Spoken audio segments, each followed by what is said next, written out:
Students and my day parents, JEE 2026 results లో మీకు అన్ని డీటెయిల్స్ అయితే ఇవ్వడం జరుగుతుంది. బట్ నేను క్వాలిఫై అయ్యానా లేదా, క్వాలిఫై అవ్వడం అంటే అడ్వాన్స్ ఎగ్జామినేషన్ రాయడానికి క్వాలిఫై అవ్వడమా, లేదు కౌన్సిలింగ్ లో పార్టిసిపేట్ చేయడానికి క్వాలిఫై అవ్వడమా, నాకు జోసాలో సీట్ వస్తుందా, CSAB లో సీట్ వస్తుందా అనే విషయాలు చాలా మంది స్టూడెంట్స్ పేరెంట్స్ కి తెలిసినా తెలియకపోయినా చెప్పేవాళ్ళు వేరువేరుగా చెప్తుంటారు కాబట్టి చాలా కన్ఫ్యూజన్ క్రియేట్ అవుతుంది. మీకు సింపుల్ గా క్వాలిఫై అవ్వడం అంటే అడ్వాన్స్ ఎగ్జామినేషన్ క్వాలిఫై అవ్వడమా, మీరు క్వాలిఫై కౌన్సిలింగ్ లో పార్టిసిపేట్ చేయొచ్చా లేదా, జోసాలో CSAB లో మీకు సీట్ వస్తుందా లేదా అనే క్లారిఫికేషన్ మీకు మీ ర్యాంక్ కార్డులోనే క్లారిటీగా చూపిస్తాను. వీడియో స్కిప్ చేయకుండా చూడండి, లైక్ చేసి తప్పకుండా షేర్ చేయండి.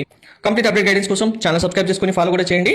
అండ్ మీ కౌన్సిలింగ్ సంబంధించి కంప్లీట్ గైడెన్స్ మెంటర్షిప్ కోసం జోసా CSAB అయితే 3000 రూపీస్, ఇంక్లూడింగ్ ప్రైవేట్ యూనివర్సిటీస్ అయితే 6000 రూపీస్ గైడెన్స్ కోసం మీకు మెంటర్షిప్ ఫీ ఉంటుంది. ఫీ అమౌంట్ అయినా వాట్సాప్ నెంబర్ అయినా సేమ్ నెంబర్, మీరు ఫీ పే చేసి వాట్సాప్ కి స్క్రీన్ షాట్ పంపిస్తే మెంటర్షిప్ లో జాయిన్ అవుతారు. ఫస్ట్ డే అడ్మిషన్ వరకు మీకు కంప్లీట్ గైడెన్స్ ఉంటుంది. And my kind request to everyone, mentorship కావాలనుకున్న వాళ్ళు మాత్రమే వాట్సాప్ కి పేమెంట్ చేసి స్క్రీన్ షాట్ పంపించండి. ఇది క్రూషియల్ టైం. ఇందులో ఓన్లీ మెంటర్షిప్ లో ఉన్న స్టూడెంట్స్ ఆర్ పేరెంట్స్ కి మాత్రమే 100% టైం స్పెండ్ చేయడం జరుగుతుంది. మిగిలిన ఎటువంటి డౌట్స్ క్లారిఫికేషన్ కోసం దయచేసి మెసేజ్ ఆర్ కాల్ చేయొద్దు. సో ఇక్కడ మీకు ర్యాంక్ కార్డ్ లో సెషన్ 1 సంబంధించి పర్సెంటేజ్, సెషన్ 2 సంబంధించిన పర్సెంటేజ్ ఉంటుంది.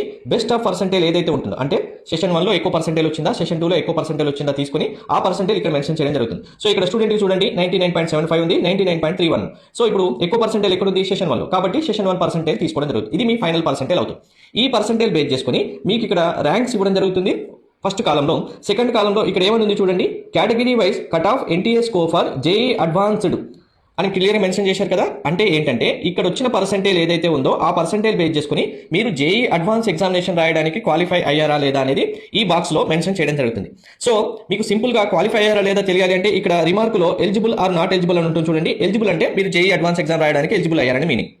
అండ్ ఇండివిజువల్ గా CRL కట్ ఆఫ్ ఎంత పర్సెంటేజ్ ఉంది, EWS ఎంత ఉంది, SC ఎంత ఉంది, ST ఎంత ఉంది, PW ఎంత ఉంది అని కూడా మెన్షన్ చేయడం జరుగుతుంది. ఈ పర్సెంటేజ్ కంటే ఎక్కువ పర్సెంటేజ్ మీకు వచ్చిందంటే మీరు అడ్వాన్స్ ఎగ్జామినేషన్ రాయడానికి ఎలిజిబుల్. సో ఇక్కడే చాలా మంది మిమ్మల్ని కన్ఫ్యూజ్ కూడా చేస్తారు. ఇక్కడ మెన్షన్ చేసింది ఓన్లీ మీరు అడ్వాన్స్ ఎగ్జామినేషన్ రాయడానికి ఎలిజిబులా కాలా అనేది మాత్రమే.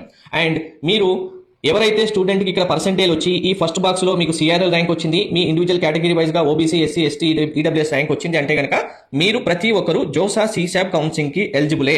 ఎలిజిబుల్ కాని వారు ఎవరూ లేరు. మీకు జోసాలో సీట్ వస్తుందా మీ ర్యాంక్ బేస్ చేసుకుని, CSAB లో ర్యాంక్ వస్తుందా అనేది మీ చాయిస్ ఫిల్లింగ్ బేస్ చేసుకుని మీ ర్యాంక్ బట్టి ఉంటుంది తప్పించి ఎవరు ఎలిజిబుల్ కాని వాళ్ళు అంటూ ఉండరు. కౌన్సిలింగ్ లో ప్రతి ఒక్కరు పార్టిసిపేట్ చేయొచ్చు.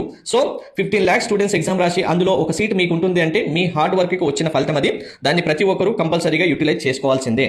మీకు సీట్ వస్తుందా లేదా అనేది కంప్లీట్ గా మీ గైడెన్స్ మీకున్న దాన్ని బట్టి మీరు చెక్ చేసుకున్న డీటెయిల్స్ బట్టి మీ చాయిస్ ఫిల్లింగ్ చేస్తే కంప్లీట్ గా మీకు జోసాలో సీట్ వస్తుందా, మీకు CSAB లో సీట్ వస్తుందా అని తెలుస్తుంది. దాన్ని బట్టి మీరు ప్రాసెస్ కూడా చేసుకోవచ్చు. అందరికీ all the best. Thank you.